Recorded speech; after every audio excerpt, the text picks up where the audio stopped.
Hello, Barbara. Hello, Samantha. How are you? Very well, thank you. And how are you? Well, at the moment, I'm on holiday, so this is all recorded, as we know. Yes, exactly. You're going to be in Jersey, and we'll be showing this in a week's time on the Silver Swan Sanctuary meeting.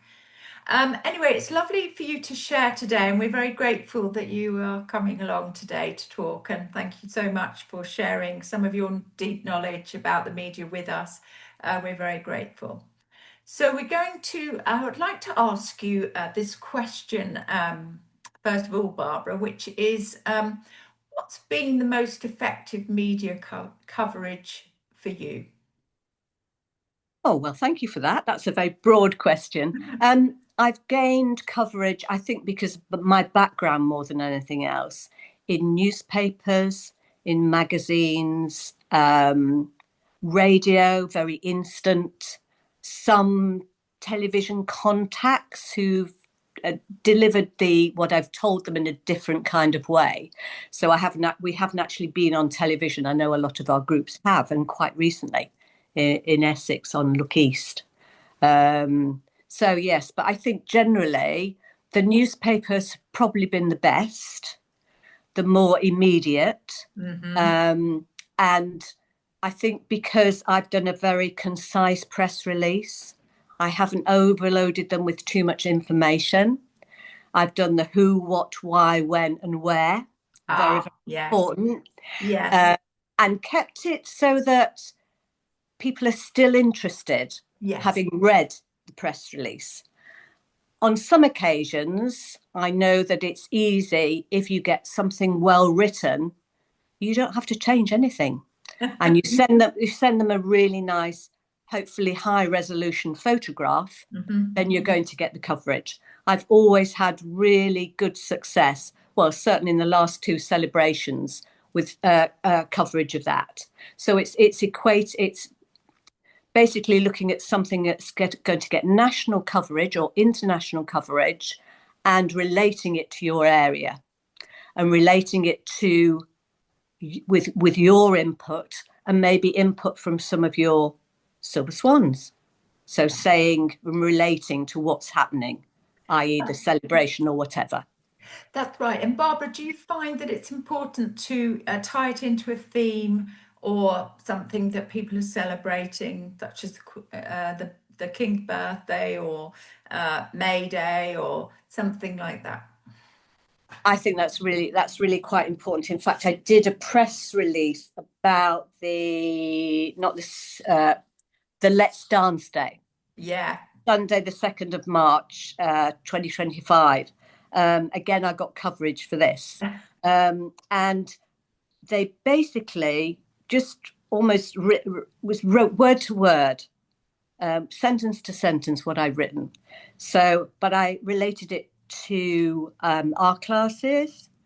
I basically said it's great to support Let's Dance.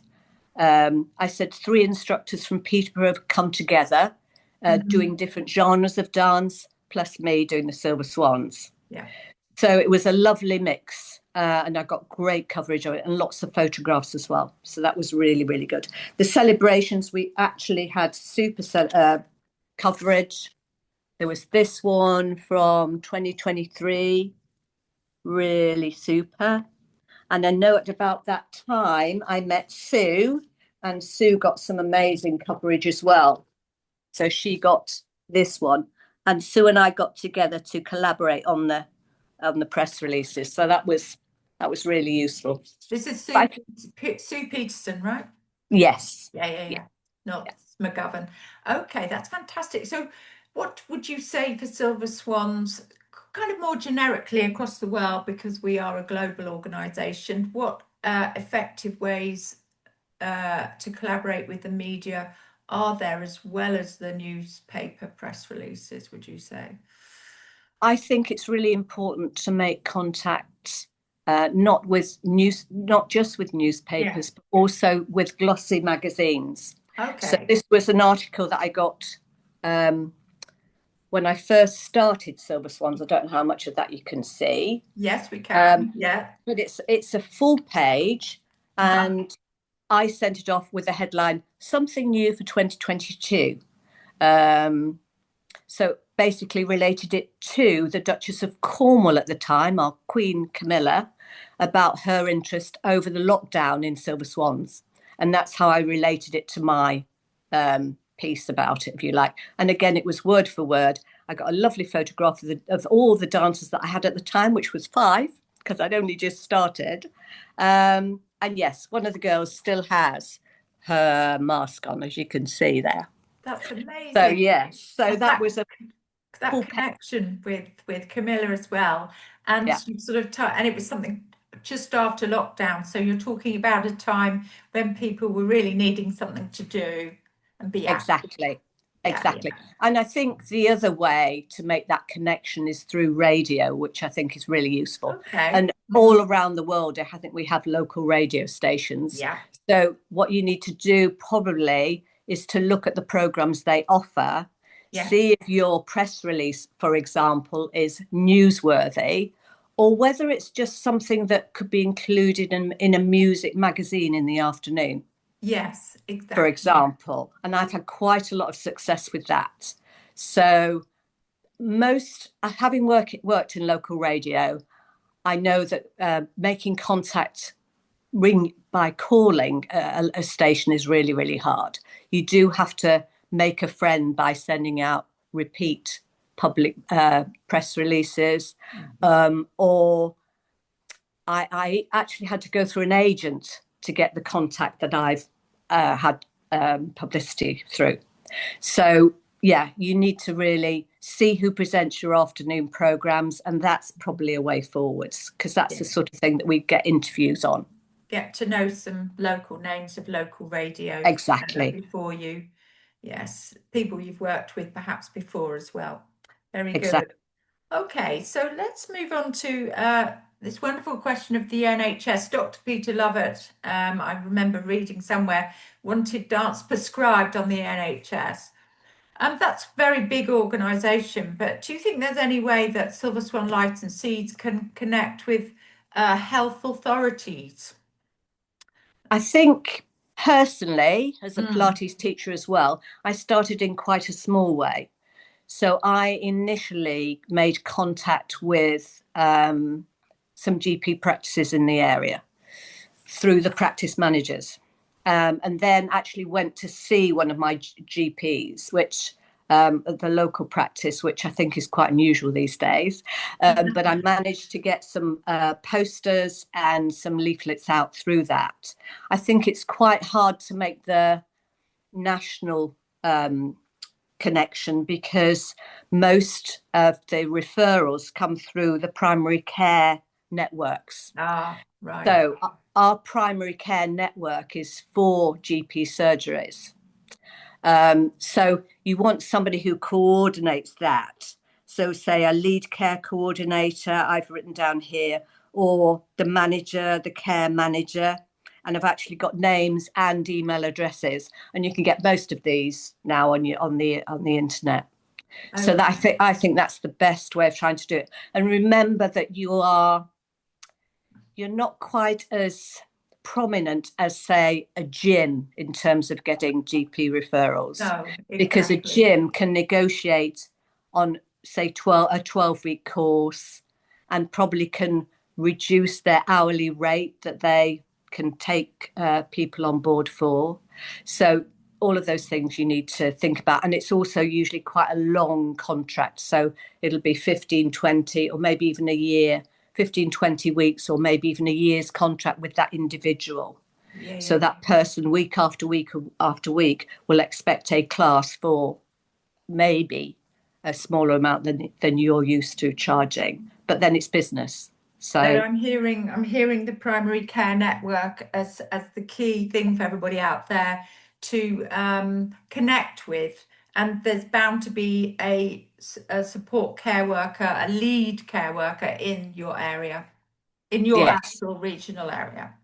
Absolutely, absolutely. But I think initially, if you're just a small group as we are, my Silver Swans, I have lots of little groups in village halls, so it's actually harder for me in lots of ways. So I don't have a studio as such, or a ballet school, if you like I used to have. Hmm. So that's a different approach, and I think you have to do it almost piecemeal.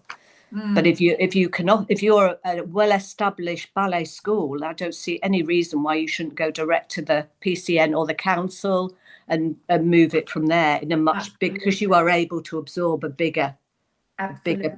progress of the That's individual. right. When I was writing this book, this comes on to our last question. At the end, I got quite passionate about how our organisations could work and collaborate with some of the national health organisations in order to help all the people out there with physical, spiritual, and needs, and how amazing and beneficial dance is to them. But also, how could the RAD themselves, this big organisation, help develop us as teachers to work with these groups like Parkinson's, MenCap, cancer groups, cancer research, because there are so many big groups like that. And I felt this was one way that the RAD could help develop our business. But what do you think, Barbara, in terms of how the RAD could help develop our businesses I think better? it'd be really, really helpful when you come on board as a licensee, for example, if you got a standard press release that could be amended accordingly with a quote from yourself and maybe from one of your dancers as to why they are attracted to Silver Swans. Because I think we as individuals, if there's something locally in terms of Parkinson's classes or that contact with some of the charities, I think you can actually make your own publicity out of it anyway. Mhm. I actually quote sometimes from research to get the press interested in something like that and then Yes. move it forwards. Yeah. But I do think if there is something locally that we could get involved in, then it would be helpful if the RAD would help us to write an appropriate piece of Yes. information. Yes. Um, in a fairly sort of standard way. I say that I think could just be changed slightly, depending on your local contacts. I think so. I mean, if the letter came from them and it was worded appropriately, as you say, because we're not always Exactly. word masters of how to speak to these big organisations, possibly with their logo as well. It Exactly. kind of, Carries more weight. yes, it does carry more weight than little us. We're sort of like the small fish in the big pond sometimes, it feels. Especially as individual freelancers, which when I did my research on how many freelance dance teachers there are worldwide, many more of us than those who are employed within schools and institutions. So we really need to work hard at our marketing because we're on our own, really. Yeah. But I think we've covered some basics there. It would be so lovely if we could expand on this Yes.